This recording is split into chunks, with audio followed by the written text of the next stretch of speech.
जमीन घपले के मामले में नामजद और मुख्यमंत्री का कथित साला कहा जाने वाला प्रमोद शर्मा पिछले कई दिनों से लापता है। सोशल मीडिया और आम जनता के बीच अब ये सवाल तैर रहा है कि आखिर प्रमोद शर्मा को धरती निगल गई या आसमान खा गया। तमाम कोशिशों के बावजूद पुलिस को अब तक ऐसा कोई पुख्ता सुराग हाथ नहीं लगा जिसके आधार पर उसके ठिकानों पर टोह ली जा सके। फिलहाल पुलिस केवल उसकी संभावित जगहों पर तलाश कर रही है। इस बीच प्रमोद शर्मा को कानूनी मोर्चे पर भी बड़ा झटका लगा है। उसे हाईकोर्ट से भी कोई राहत नहीं मिली है। मामले में जुड़े कानूनी पहलुओं और सूत्रों से मिली जानकारी के अनुसार पुलिस फिलहाल प्रमोद शर्मा को सीधे गिरफ्तार नहीं कर सकती। पुलिस के पास अभी उसके विरुद्ध कोई भी प्रत्यक्ष सबूत नहीं है, इसीलिए कानूनन उसे केवल पूछताछ के लिए हिरासत में लिया जा सकता है। फिलहाल उसके खिलाफ नामजद एफआईआर दर्ज है और पुलिस इसी के आधार पर साक्ष्य जुटाने की कोशिश कर रही है। आपको बता दें, जयपुर में खुद को सत्ताधारी नेताओं का करीब बताने वाले भूमाफिया प्रमोद शर्मा पर जमीनों पर अवैध कब्जा करने, कूट रचित यानी फर्जी दस्तावेज तैयार करने और रसूख का भ्रामक प्रचार करने के गंभीर मामले भी दर्ज हैं। जयपुर के मानसरोवर थाने में दर्ज एक मामले के अनुसार उन पर और अन्य सहयोगियों पर गोपालपुरा बाईपास के पास बदरवास गाँव में लगभग 7500 वर्ग गज जमीन पर अदालती आदेशों की अवहेलना कर जबरन कब्जा करने का आरोप लगा हुआ है। मामले को लेकर कांग्रेस ने भी सरकार पर गंभीर आरोप लगाए और कई सवाल भी पूछे हैं। इस पूरे मामले में अब सबसे सनसनीखेज मोड़ महकमे की है। एक पुलिस अधिकारी की भूमिका को लेकर आ रहा है जो अब पूरी तरह से संदेह के दायरे में है।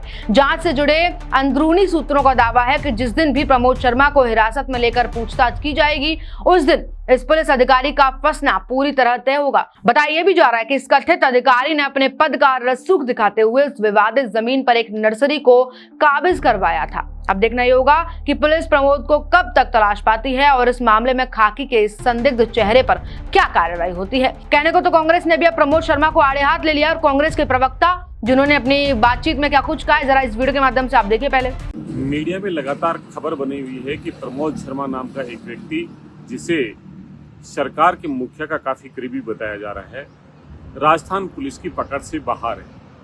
हम भारतीय जनता पार्टी की सरकार से पूछना चाह रहे हैं कि क्या सरकार के द्वारा संरक्षण मिला हुआ है या राजस्थान की पुलिस बेबस और लाचार है।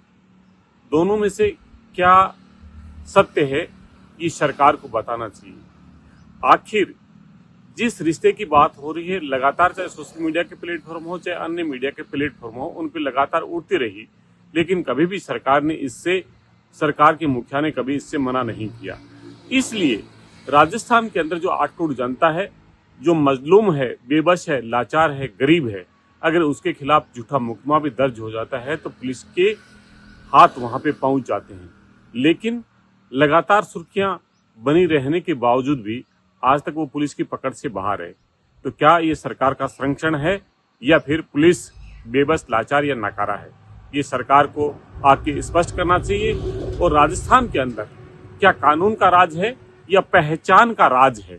पहचान का फायदा मिल रहा है, ये भी सरकार को स्पष्ट करना चाहिए। अब कानून के जानकारों का मानना है कि उसे गायब होने की कोई जरूरत नहीं थी। यदि वह पुलिस को सहयोग करता तो उसे कोर्ट से भी राहत मिल सकती थी।